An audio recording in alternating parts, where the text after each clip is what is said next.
안녕하세요. 축진먹입니다. 뉴캐슬이 바르셀로나에게 홈에서 2대1로 챔피언스리그 패배를 당했습니다. 오늘 경기에서는 레시포드의 미친 클러치 능력을 확인할 수 있었고요. 뉴캐슬이 오랜만에 챔피언스리그 복귀했습니다. 사실 오랜만이라면 그렇게 오랜만은 아니지만 어쨌든 다시 한번 챔스 무대를 밟게 됐고요. 바르셀로나는 꽤 어려운 원정을 떠났습니다. 뉴캐슬이 홈에서 파리 생제르맹도 크게 잡은 적이 있기 때문에 꽤나 부담되는 원정이었습니다. 그런 상황에서 한지 플릭 감독은 레시포드를 선발 출전시켰습니다. 빠른 스피드 그리고 잉글랜드 무대를 많이 경험했다는 게 반영된 부분 같고요. 경기는 어땠는지 한번 알아보도록 하겠습니다. 일단 첫 번째, 레시포드의 골부터 얘기를 해봐야 될 것 같아요. 레시포드가 아주 환상적인 득점을 했거든요. 처음 헤더 장면에서 저는 이게 레시포드가 맞나? 라는 생각이 들었어요. 왜냐면 레시포드가 헤더로 득점을 잘 안 하는 선수잖아요. 발로 득점을 했던 그런 빈도가 많았던 선수 같은데 오늘 또 헤더로 잘 밀어 넣었고요. 여기서 저는 일단 파비안 셰어를 한번 얘기해봐야 될 것 같습니다. 파비안 셰어가 맨마킹 상황에서 좀 아쉬운 부분이 있었어요. 자신의 앞에 선수가 레시포드 하나밖에 없었거든요. 그리고 레시포드가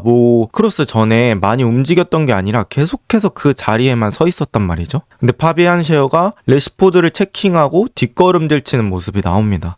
그래서 파비안 셰어는 지역 방어를 선택했던 것 같은데 저는 그게 좀 패착이 됐던 것 같아요. 사실 결국에 지역 방어라는 것도 내가 수비하는 그 지역으로 상대가 들어왔을 때 의미가 있는 건데 사실 헤더는 크로스는 그냥 레시포드 서 있는 쪽으로 간 거잖아요. 그래서 공보다는 사람을 막았어야 되는데 그런 부분들이 좀 아쉬웠다고 볼 수 있을 것 같고요. 근데 또 상대가 실수를 했다고 해서 무조건 득점으로 이어지는 건 아니잖아요. 거기서는 레시포드의 헤더 퀄리티가 있었습니다. 사실 레시포드가 헤더로 골을 잘 넣는 선수가 아니라서 헤더를 잘할까? 이런 생각들이 있었는데 이번 헤더는 꽤 난이도가 높은 헤더인데 잘 돌렸고요. 강도가 사실 애매했어요. 돌려놓기에는. 근데 꽤 먼 거리에서 헤더를 했음에도 불구하고 힘을 잘 실었고 그 다음에 그냥 미는 게 아니라 방향을 돌렸던 게 또 니포프가 예상하지 못하는 그런 각도로 흘러갔던 것 같습니다. 어쨌든 레시포드의 첫 번째 골 클래스 있었고요. 두 번째 골은 말할 필요가 없는 원더골이죠. 토날리를 순간적인 페이크로 따돌리고 슈팅각을 만들었습니다. 이 슈팅각 만드는 것 자체에서 동작이 되게 간결했고 상대 심리를 잘 이용했습니다. 그 다음에 레시포드가 공을 치고 간 쪽이 오른쪽으로 치고 갔고 슈팅은 왼쪽으로 갔잖아요. 자신이 공을 쳐놓은 방향과 슈팅하는 방향이 반대가 됐을 때 사실 힘을 실는 게 그렇게 쉽지는 않습니다. 그리고 꽤나 먼 거리였기 때문에 엄청 강하게 때렸어야 하거든요. 근데 이런 과정에서는 등이 들려서 공이 하늘로 뜨는 경우들이 있는데 레시포드가 그런 것들을 잘 눌러서 때려줬던 것 같고 지금 슈팅하는 장면도 등이 잘 굽어 있습니다. 그래서 뜨지 않게 처리를 했던 게 이 레시포드의 디테일이라고 볼 수 있고 두 번째 골 역시 좋았습니다. 일단은 레시포드의 이런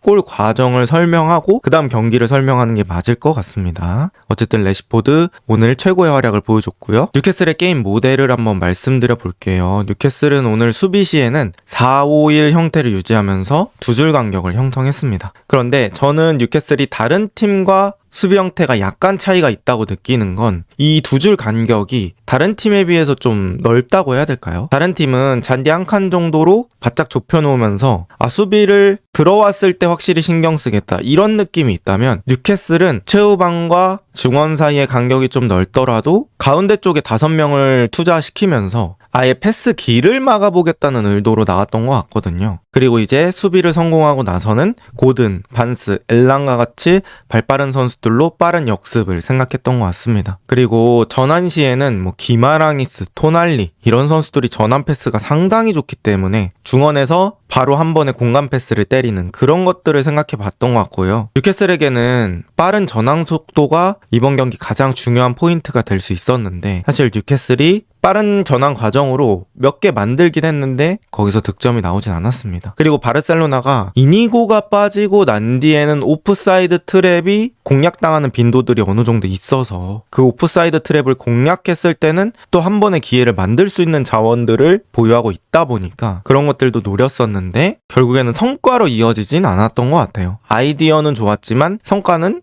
나오지 않았다. 그리고 반대로 바르셀로나는 지속해서 포켓 공간을 노렸습니다.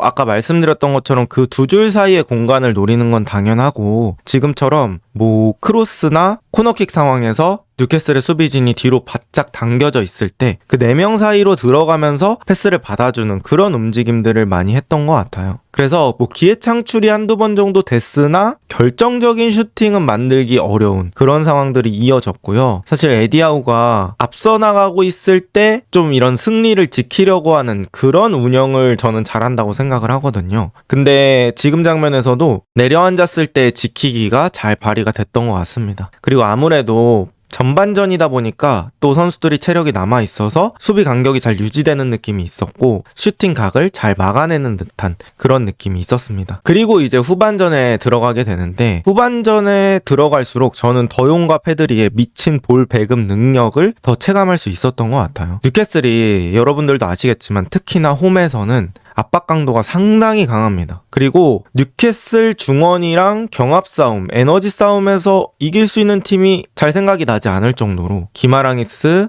토날리, 조엘링톤 정말 엄청난 피지컬과 경합 능력을 가지고 있는 선수들이죠. 그런데 더용 페드리가 이런 것들을 패스 능력, 탈압박 능력, 공 잘 차는 능력 등으로 잘 견뎌냈습니다. 특히나 이제 더용 같은 경우에는 만약에 패스가 실패한다고 하더라도 거기서 떨어져 나오는 세컨볼을 계속해서 챙겨주더라고요. 그래서 이렇게 볼란치로 내려갔을 때 당연히 중요한 게 수비력인데 수비력도 역시나 더용이 보유하고 있구나, 이런 것들을 저는 느낄 수 있었습니다. 그리고 둘이 워낙 공을 잘 지키고 잘 차니까 그런 에너지 싸움을 불필요하게 할 필요가 없는 거죠. 몸이 닿기 전에 계속 공을 보내주니까 그런 것들에서 좀 안 밀리는 느낌이 있었고요. 이런 상황에서는 바르셀로나가 패스를 돌리면서 이 뉴캐슬의 1차 압박 라인을 빨리 빠져나오고 뉴캐슬의 전체적인 수비 라인을 뒤쪽으로 당겨놔야 좀 점유하면서 시간을 보내기도 하고 그 다음에 앞쪽으로 위협적인 패스를 넣어줄 수 있는 상황을 세팅할 수 있는데 이런 1차 압박을 벗어나는 데 있어서 더용 페드리가 정말 큰 역할을 많이 했던 것 같습니다. 이제 바르셀로나가 라리가에서도 되게 주도하는 흐름으로 게임을 많이 진행하거든요. 거기서도 이제 물 흐르듯 상대를 눌러놓고 플레이할 수 있었던 이유가 저는 바르셀로나 선수들이 전체적으로 공을 잘 찬다고 느껴서였거든요. 근데 그 중에서도 이런 유럽 대항전 나오다 보니까 더용과 페드리의 클래스가 더더욱 부각이 되는 느낌이 저는 많이 들었습니다. 어쨌든 이 듀오, 더드리 듀오 아주 좋았습니다. 죄송합니다. 그 다음에 2대0 상황에서 또 전환 속도가 떨어지지 않더라고요.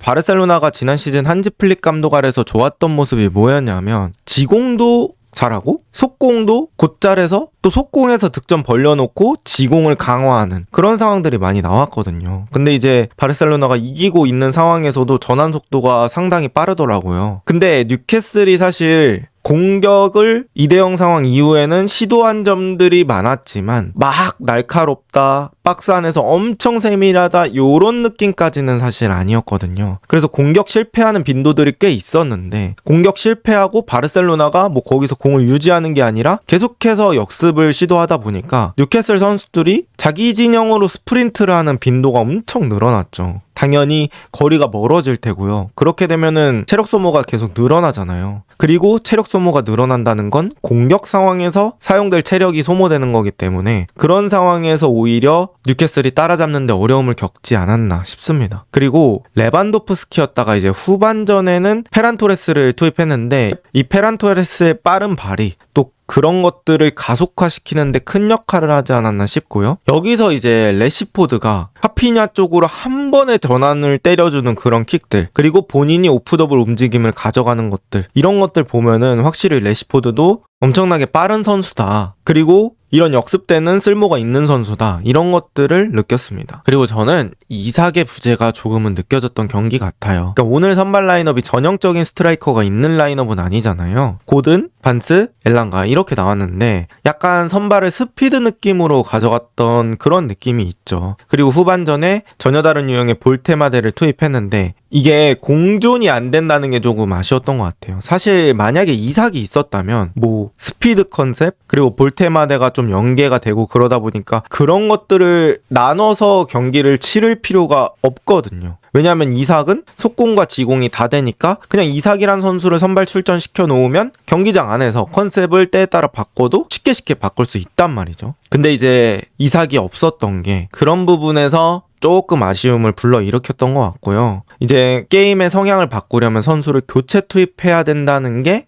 조금 아쉬움이 느껴졌던 부분이었습니다. 그리고 골 결정 상황에서도 사실 반스가 아니라 이삭이었다면 조금 다른 결과를 기대해 볼 수 있지 않을까 이런 생각들이 들더라고요. 어쨌든 뉴캐슬도 바르셀로나 상대로 저는 못했다고 얘기하기는 좀 어려울 것 같고요. 개인의 실수가 섞여 있긴 했지만 나름 또 자신들의 색깔을 잘 보여줬던 그런 경기가 아닌가 싶습니다. 바르셀로나는 계속해서 무패를 기록하고 있는데요. 시즌 시작하고 나서 라요 바예카노전 빼고는 전부 승리를 거두고 있습니다. 전체적으로 좋은 흐름이라고 볼 수 있고 발렌시아전에 로테이션을 많이 하고 대승을 했는데 저는 좀 그게 또 크다고 느꼈어요. 거기서 분위기를 확 올린 채로 지금 뉴캐슬 원정을 와서 그런 분위기가 좀 반영된 것 같고 레시포드의 공격 포인트가 그때 있었거든요. 그러니까 그 발렌시아전에서 레시포드의 경기력이 완전히 만족스럽다 이런 것까지는 아니었는데 어느 정도 공격 포인트가 있다 보니까 그런 것들이 경기의 흐름을 잡아가는데 리듬을 잡아가는 데는